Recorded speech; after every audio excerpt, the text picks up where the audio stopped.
हरे कृष्णा।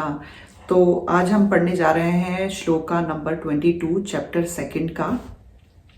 तो आप सब भी अपनी भगवत गीता निकाल लीजिए और हम साथ में रिसाइट करेंगे। वसांसि जीर्णानि यथा विहाया नवानि गृह्णाति नरो पराणि तथा शरीरानि विहाय जीर्णानि अन्यानि संयाति नवानि देहि। Translation: As a person puts on new garments, giving up old ones, the soul similarly accepts new material bodies, giving up the old and useless ones.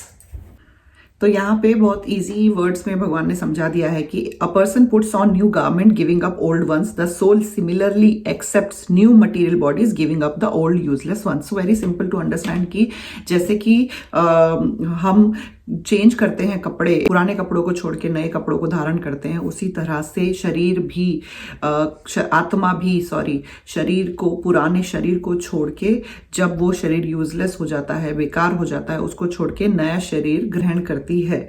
तो ये एक सिंपल प्रोसेस है जो नेचुरल प्रोसेस है। हमने पुराने श्लोक में भी पढ़ा, देहिनो अस्मिन यथा देहे कौमारम यौवनम जरा, कि कैसे एक बच्चा जो है वो उस चाइल्डहुड की एज से निकल के यूथ में एंटर करता है, फिर यूथ से निकल के वृद्ध अवस्था में एंटर करता है, और वो कैसे बॉडीली चेंजेस के से गो थ्रू होता है। ये एक फेज है लाइफ का। हाँ, तो यहाँ पे भगवान ने बहुत इजी शब्दों में समझा दिया कि अर्जुन, तुमको चिंता करने की जरूरत ही नहीं है, क्योंकि तुम बॉडीली कंसेप्ट पे सोच रहे हो, लेकिन फिर भी तुम ये समझो कि जो शरीर है वो जब बेकार हो जाता है तो आत्मा जो है वो नया शरीर धारण कर लेती है। तो आत्मा जो कि शाश्वत है, कभी नष्ट नहीं हो रही है, उसका अस्तित्व खत्म नहीं हो रहा है। जैसे फॉर एग्जाम्पल हम गाड़ी में हैं, गाड़ी में बैठे हैं, अगर गाड़ी की सीट का जो कवर है वो गंदा हो जाएगा तो आप क्या करोगे, उसको या फिर फट जाएगा या खराब हो जाएगा, उसको निकाल के दूसरा नया कवर चढ़ाओगे, राइट। आप वही हो, गाड़ी वही है, सीट वही है, आप नया कवर चढ़ाओगे। अगर आपकी गाड़ी की सीट खराब हो जाएगी तो आप सीट चेंज करोगे, नया सीट लेके आओगे, पुरानी सीट को हटा के। आप वही हो, गाड़ी वही है, जो सीट है आपने वो चेंज कर दी, पुरानी हटाई, नई ले ली। अब इमेजिन करो गाड़ी पुरानी हो गई या खराब हो गई, तो गाड़ी को आप चेंज करोगे, लेकिन आप वही हो, तो आप वही रहते हो, लेकिन जो धातु है आप उसको बदल रहे हो, कभी कवर को बदल रहे हो, गाड़ी को बदल रहे हो, या फिर सीट को बदल रहे हो। उसी तरह से कभी कपड़ों को चेंज कर रहा है व्यक्ति। जब कपड़े पुराने हो जाते हैं, यूज नहीं है उनका, तो उसको हम पोछा बना देते हैं। वही कपड़ा जो नया नया आया था, हम उससे बहुत प्रेम करते थे, अपने पास रखते थे, संभाल के रखते थे, प्रेस करके एकदम क्लीन। अभी वो कपड़ा पुराना हो चुका है तो हमने उसका पोछा बना दिया। तो उसी तरह से आत्मा जो है वो शाश्वत है, आत्मा जो है अविनाशी है। तो आत्मा का नाश नहीं हो रहा है जब शरीर बदल रहा है, क्योंकि जो शरीर बेकार हो चुका है उसका अब यूज नहीं है, तो आत्मा अपने लिए एक नया शरीर चुनती है। फिर वही बात है कि क्यों इस साइकिल में हम आत्मा जो है वो फंसी हुई है, क्योंकि जो इसका सबसे बड़ा इंपॉर्टेंट रीजन है फॉरगेटफुल ऑफ कृष्णा। क्योंकि जब आत्मा परमात्मा की को भूल जाती है, भगवान को जब हम भूल जाते हैं, तो हम डिजायर्स करते हैं मटेरियल एंजॉयमेंट की, जिसकी वजह से उन मटेरियल एंजॉयमेंट, भौतिक सुखों को भोगने के लिए हमें इस धरती पे बार बार आना पड़ता है और नया शरीर लेना पड़ता है।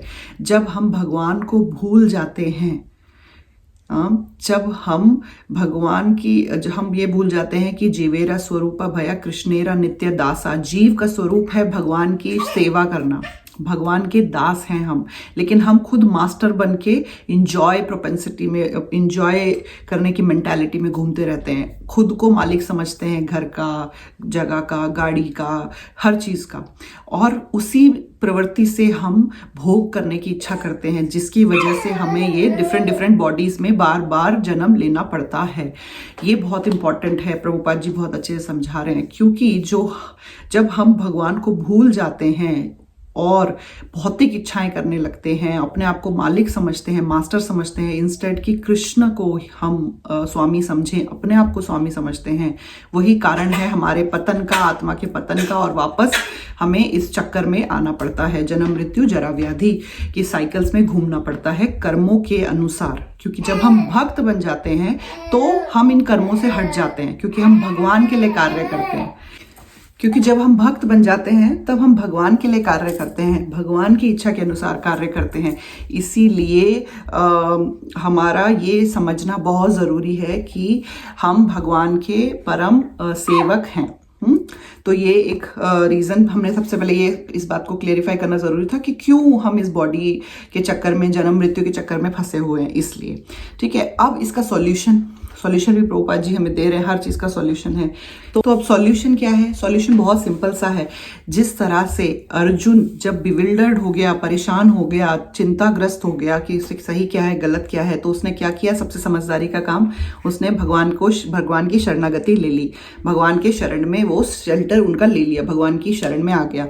उसी तरह से जब हम जो आत्मा है वो परमात्मा की शरण ग्रहण कर लेती है तो वो इस जन्म मृत्यु के चक्कर से बाहर निकल सकती है, इस शरीर के चक्कर से बाहर निकल सकती है। बार बार जन्म लेना, मृत्यु होना, जरा व्याधि, बूढ़ा होना, बीमारी में फंसना, इन सब चक्रों से बाहर निकल सकती है। कैसे? जब आत्मा भगवान की शरण ले ले। बहुत इंपॉर्टेंट। अर्जुन ने कब शरण ली भगवान की? आप सोचिए, हमने पुराने श्लोकों में पढ़ा है। तो 2.7 जो श्लोका था, अर्जुन ने एंड में भगवान की शरण में आ गया और बोल दिया कि आप मेरे गुरु हैं, मैं आपकी शरण में आया हूँ, प्लीज़ मुझे इंस्ट्रक्ट करिए, मुझे शिक्षा दीजिए। हाँ, वैसे ही जब हम भगवान की शरण ले लेते हैं तब भगवान हमें, क्योंकि भगवान क्या कह रहे हैं भगवत गीता में, आगे आप पढ़ेंगे, मम माया दुरत्या, मेरी माया से बचना बहुत मुश्किल है। हम इस भौतिक जगत से निकलना, इसको समझना बहुत मुश्किल है।